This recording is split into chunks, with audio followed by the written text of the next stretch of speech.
So would I recommend this book? Why is your tolerance on eugenics? I feel like it's been a while since I was just like deeply unnerved by a cast of characters. It gets demented. It gets go to jail. It gets and throw away the key. Hi guys, my name's Steve, it's the Heroine's Corner. Welcome back to my channel, and today I'm going to be doing a book review on Mexican Gothic by Sylvia Moreno Garcia. I have a lot of thoughts and feelings.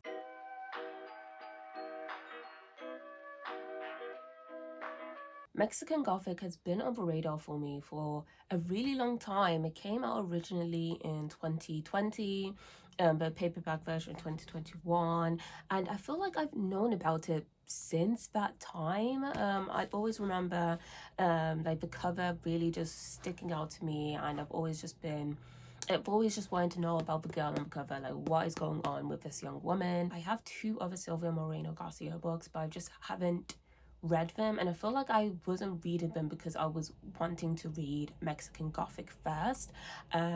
So yeah, let's get into Mexican Gothic, what the story is, all that jazz. So Mexican Gothic takes place in 1950s Mexico, and we are following a young socialite called Noemi, and she gets a really distressing letter from her favorite cousin Catalina, who's been recently married, and she now lives in the mountains with her English husband. And the letter is just very not a person of sound mind would write. It's very concerning, it's very distressing. And Noemi's father basically tells her, can you please like go to the mountains and see what's going on with your cousin, because I don't trust her husband. And then kind of like all of the common stuff in Gothic literature takes place. The house that her cousin is in and that she herself stays in is very decrepit, very old, very just like moldy, damp, just ugh. It's like all the descriptions were really just like, Lord Almighty, like who would stay in a house like this? So at High Place, it is Catalina, her husband Virgil Doyle, then you have Virgil's sister, and then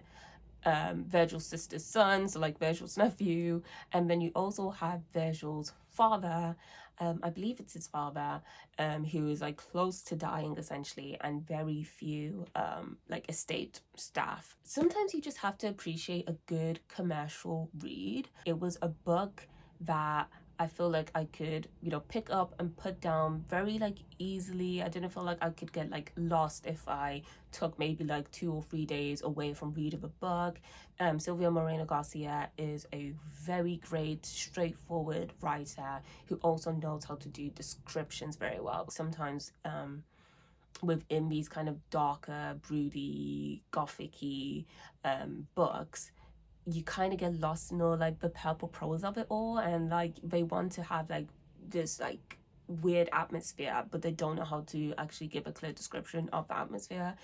This book does not have that problem at all. It was just really well written, clear, concise, while also building up a lot of those atmospheric elements without it being purple prose. I really loved how well paced this book is. I feel like that is probably one of my biggest compliments towards the book. It's just very well paced, and it wasn't too slow. Like, I will say a lot of stuff kind of happens in the last 120 pages, so it's like, what the hell, what the hell, what the hell? But that doesn't mean like the rest, like the other like 150 pages is just boring. It was just a lovely build up of suspense, of tension. You just know that these people, like the Doyle family, something's obviously not right with them, but there's almost like enough, maybe it's just like this, maybe it's just that. In your head like it's going to be weird and creepy, but it's like you're making like these justifications for all the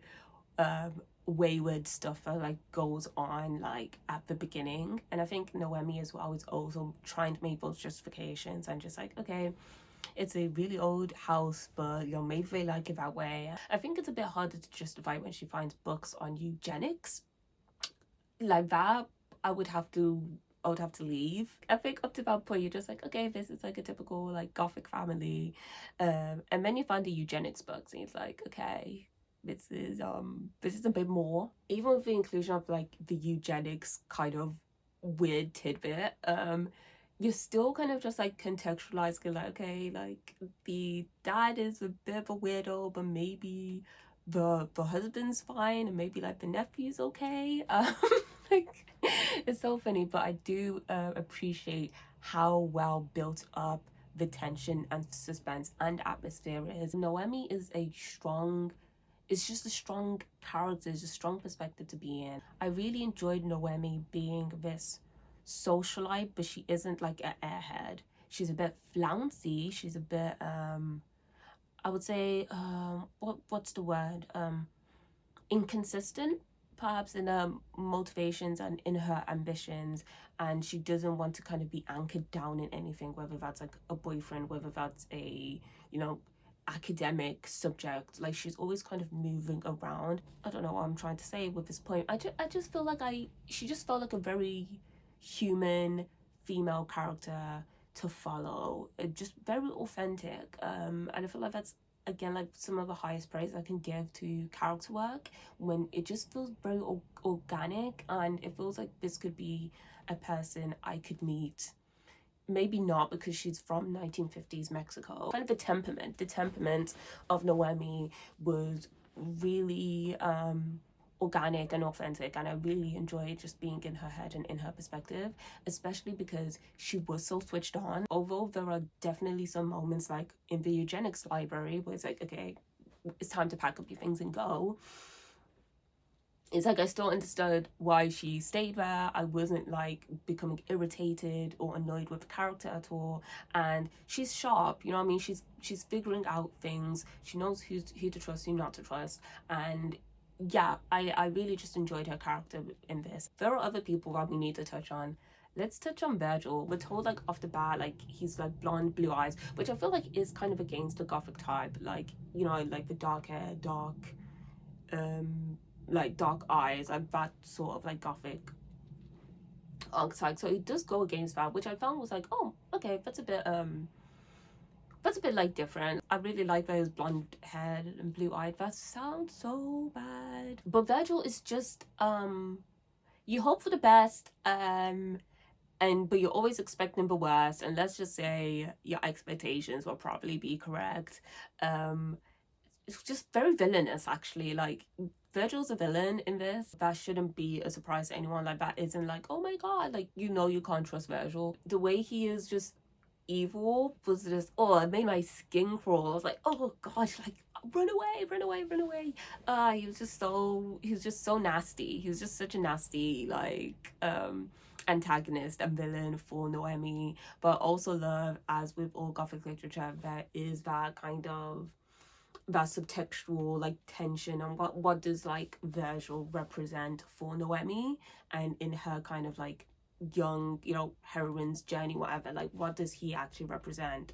And it was just really well done. Yeah, but Virgil, oh my gosh, I wanted to hit him with a frying pan. It gets demented, it gets go to jail, it gets and throw away the key to the jail cell. Like, Marino Garcia just does a really well job of creating and crafting this family, which are just so unnerving to read about. Like, I feel like it's been a while since I was just like deeply unnerved by a cast of characters. I will say with the cast of characters, I would have loved to have read more about Catalina, who was like the cousin who marries into this family. She would fit so well in like a fairy tale narrative, and it's like she got plucked out into that, and she got plopped into a gothic book, and she, oh no, it was kind of nice. I really wish there was kind of more within in the book. You know what I mean? If Catalina was like the protagonist of the story, I feel like it would have still been a very compelling story. Just the incongruence of Catalina being like this deep romantic who wants to have this kind of whimsical life and whimsical like romantic whatever, and she's with this creepy gothic family. Like, that would have been a really good narrative to read. I'm trying to keep this review spoiler free, so I don't want to go into like, you know, heavy plot points too much, but I will say that towards the end of the book, I feel like it was getting a tad bit I don't know what to say, just a tad bit fantastical for me. I feel like I would have preferred it if we stayed a bit more grounded, like a big kind of what the hell thing happens towards like the start of like act 3, let's say.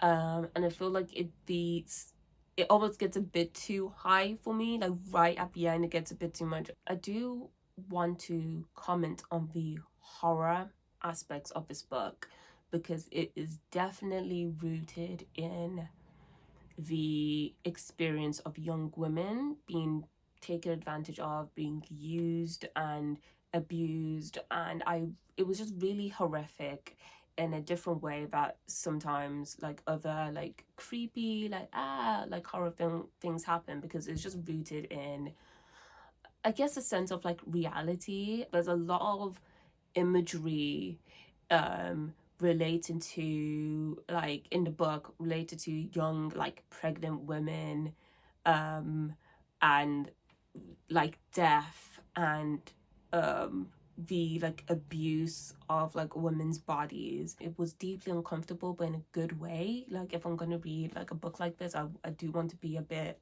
off kilter, but I wasn't expecting the horror aspects to hit as hard as they did. And I think in general the book shined the best when it was touching on the topics of misogyny and health and mental well-being in a way that kind of all triangulates towards like the hysterical woman. It doesn't go too much in depth with that because, well, I won't go into spoilers in regards to that, but like when it's almost like diving in and out of that, I really it was just such a great narrative thread that we kept coming back to, which I appreciated. So would I recommend this book?